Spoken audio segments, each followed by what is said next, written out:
Serious, what's something that mentally and/or emotionally broke you? Hearing my mom ask if it was going to hurt to die. Few minutes later, she took her last breath. Squeezed my hand and a slow release. Am I okay? Nah. A year and a half later, I'm still not. I'm so sorry. I was holding my dad's hand when he passed. The last thing he said, while turned to me, was I'm tired. The last words I said were it's okay, Daddy. You can rest now. Over 6 years and still breaks me, sad face. Big hugs. Hearing my dad's death rattle really messed with me.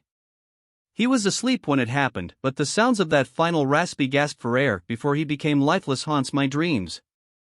I was in therapy and was nervous about my child's upcoming birthday party because of serious anxiety issues.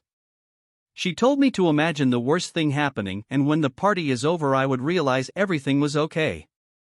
Day of birthday party, I received an out-of-state call from a coroner. My mom was found dead in her apartment. An investigation occurred, but it was determined she had a diabetic episode, hit her head on the kitchen counter, bled out and died. An hour later my friend arrived, hysterically crying, indicating she just got a call her mom died. I was numb and broken. Life has never been the same since. The worst anxiety could ever do is be right. Yeah.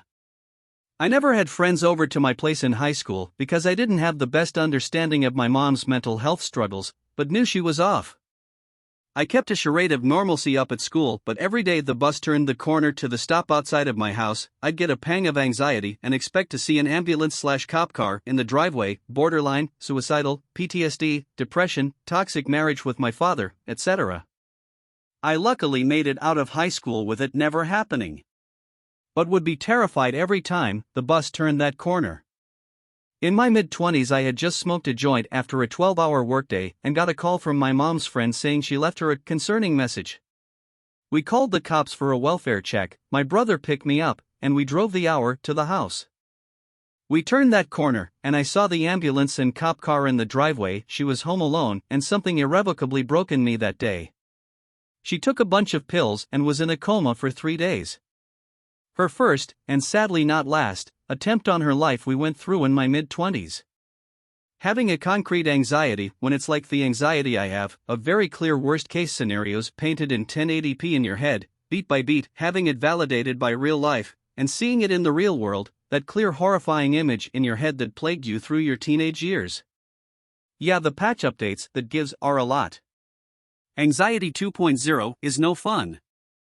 Filing my dad's bankruptcy, getting him diagnosed for early onset Alzheimer's/dementia, and being his primary caregiver.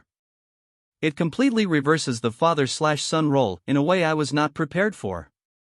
Better now, but still is heartbreaking. Caring for parents in any capacity is a huge weight you carry around all the time. Alzheimer's and dementia are especially cruel, they hurt everybody in the family constantly.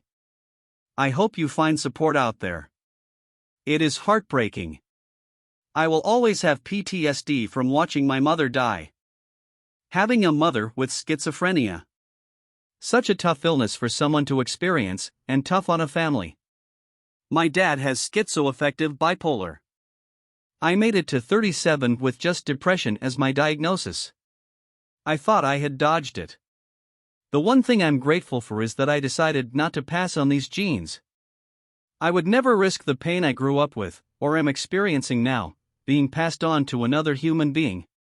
Edit, I will continue to answer questions as I'm able, but I just got a room at the ER, so I'm going to stop distracting myself and focus on me for a bit. Thanks for the well wishes, best of luck to everyone, and I'm sorry, again, for the misstep. My little cousin, 19, hung himself in October. That feeling of holding his cold body as I cut him down from his noose will forever haunt me. I dream of it often. This almost made me cry just even imagining having to do something like that. One of my good friends I middle/high school had both of his brothers kill themselves by hanging 2 years apart on the anniversary in the same closet, and he wasn't ever the same. When the police told me my fiancé had been killed by a drunk driver immediately outside of our neighborhood, It didn't help that the police lost the driver in the hospital, letting him escape for about 30 hours. Edit, I was fortunate to have a great network of friends and family to support me. Part of what really helped me was giving up on the idea of justice or that things can be made right. That helped me sever the tie to the accident, acknowledge my fiancée and remember her for her life and not her death. Additionally, my parents and I established a scholarship in my fiancée's honor for students like her, young women in STEM fields. That helped me keep her memory alive and salvage some of the goodness in the world we lost when she was taken from us.